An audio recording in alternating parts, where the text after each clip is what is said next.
Hey guys, welcome back to Ace Recaps. Today, I'm going to explain a 2024 psychological horror film titled The Strangers, Chapter 1. Heads up, spoilers ahead, you've been warned. The movie opens with a man running through the forest, terrified. He reaches a dead end, turns back, and keeps running until he trips, falls, and tumbles down a short distance. Ah yes, because running blindly in a dark forest has always been a solid survival strategy. As he struggles to get up, a towering masked man approaches, joined by two other masked figures. They stand still for a moment as their presence feels suffocating. The man looks up in fear as the masked stranger raises an axe. The screen cuts to black as he is murdered off-screen. The next scene introduces Maya and her boyfriend, Ryan, driving along a quiet, tree-lined road. Soft music plays on the radio as they talk and laugh. They're headed to Portland, where Maya has an important job interview in the morning. Ryan teases her about being too serious, while Maya reminds him that this opportunity could change their lives. Maya checks her phone's GPS and sees they are still 3 hours away. Ryan mentions that he needs to eat, so he takes the next intersection. They talk about their upcoming 5th anniversary and share a romantic moment when suddenly, a truck screeches to a stop in front of them, blocking their path. The driver flips them off and yells before speeding away. Shaken, Ryan panics and reaches for his inhaler, which Maya quickly hands to him. Nothing says welcome to our town like an aggressive middle finger and an asthma attack. They continue driving, but Maya soon realizes they have lost cell signal and are in the middle of nowhere. The once scenic route now feels ominous, the trees looming taller, the road stretching endlessly ahead with no sign of life. They enter a small town called Venus, Oregon, and stop at a diner to eat. While ordering, another couple overhears Ryan mentioning their anniversary and joins in the celebration. A waitress jokingly asks Ryan why he hasn't proposed to Maya yet, but he dodges the question. As they prepare to leave and ask for directions, Maya notices a missing person poster behind the counter. Meanwhile, a different waitress gives Ryan snarky responses until they finally exit. Back in the car, they try to start the engine, but it won't turn on. And right on cue, the car suddenly forgets how to be a car. Some mechanics offer to help, but Ryan grows suspicious, believing it's all a setup. Maya reassures him and accepts their assistance. Just as they're about to leave, two young boys approach, handing them religious pamphlets and asking about their faith.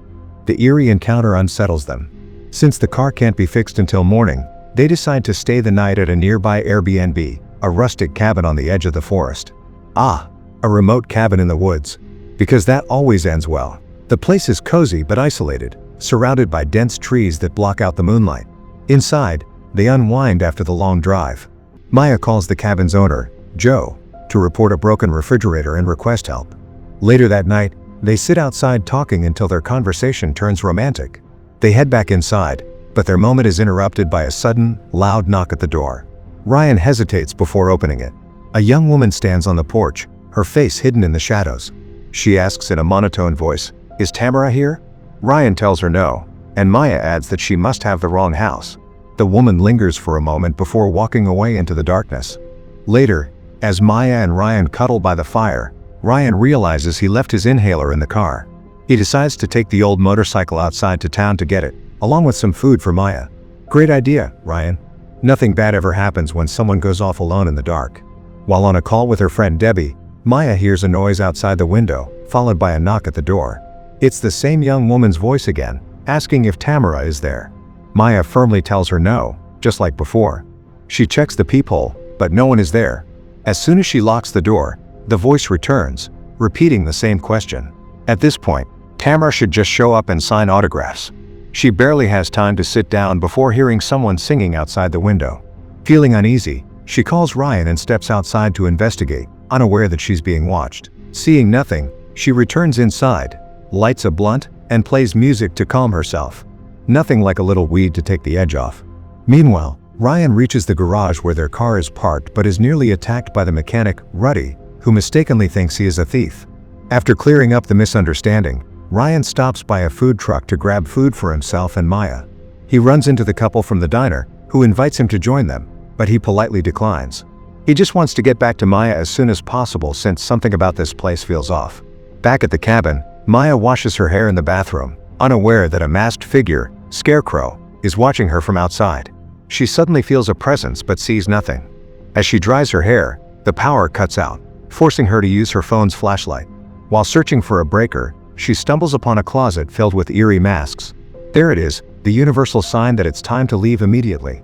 Just then, she drops her phone and spots another masked figure, Dollface, approaching her.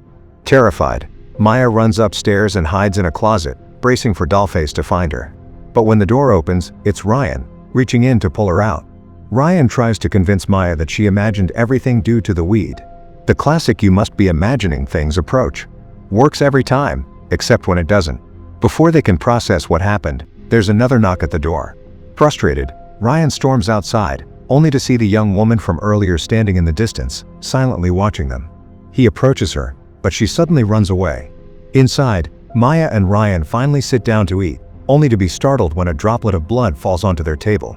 Looking up, they see a dead bird hanging from the ceiling. Alarmed, they rush to lock all the doors and windows. As Maya secures the front door, Scarecrow's axe suddenly smashes through it, barely missing her face. Trapped inside, Maya and Ryan realize the masked strangers have infiltrated the cabin, so they hide in one of the bathrooms. Blood-stained messages cover the door, a warning from a past victim whose fate they may soon share. Meanwhile, Dollface plays the piano with eerie childlike innocence, each note echoing like a funeral song as Scarecrow keeps up the chase. The nightmare is just beginning. Their phones are destroyed. Ryan grabs Maya, and they rush outside, just as Scarecrow sets the motorcycle on fire. Panicked, they run back inside and into the bathroom.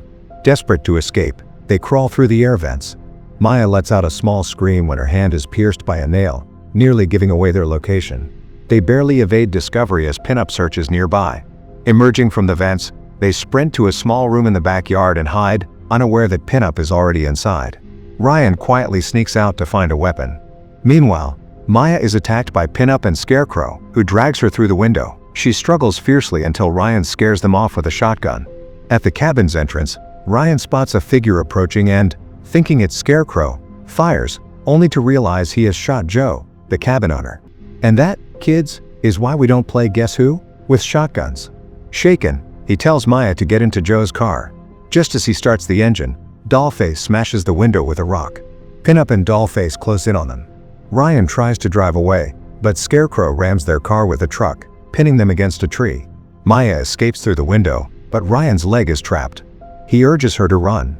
Preparing to face Scarecrow with a shotgun, Ryan suddenly loses sight of him, only for Scarecrow to reappear and attack through the windshield. Ryan fires a warning shot, momentarily startling Scarecrow. Seizing the opportunity, he frees his leg and climbs out through the broken windshield. Meanwhile, Maya is sprinting through the woods, desperately trying to escape Dollface. She hides among fallen branches, holding her breath as Dollface searches nearby. Oh yes, sticks and leaves, nature's best bulletproof hiding spot. Hearing the faint rustling, Dollface moves closer. Maya, trembling, remains as still as possible as Dollface lingers before finally moving on. As soon as she's out of sight, Maya quickly dials 911, but the signal is weak. In her panic, she rolls over in the bushes, only to come face to face with a rotting corpse. Because being chased by masked killers just wasn't traumatizing enough. Horrified, she bolts deeper into the woods. Stopping momentarily to catch her breath, she fails to notice Dollface sneaking up behind her. Before she can react, she is knocked unconscious and dragged away while Dollface sings a haunting lullaby. Maya just learned the hard way why you should never stop to catch your breath in a horror movie. Elsewhere, a wounded Ryan stumbles through the forest, calling for Maya.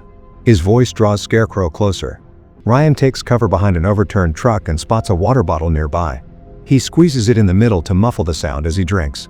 Hydration is important, even when you're running for your life. Scarecrow scans the area but barely misses him as Ryan shifts position just in time. As Ryan moves deeper into the foggy woods, he is unknowingly being watched by Pinup. She stalks him like a cat after a mouse, but the growing fog soon blocks her view. Ryan, however, senses she is close.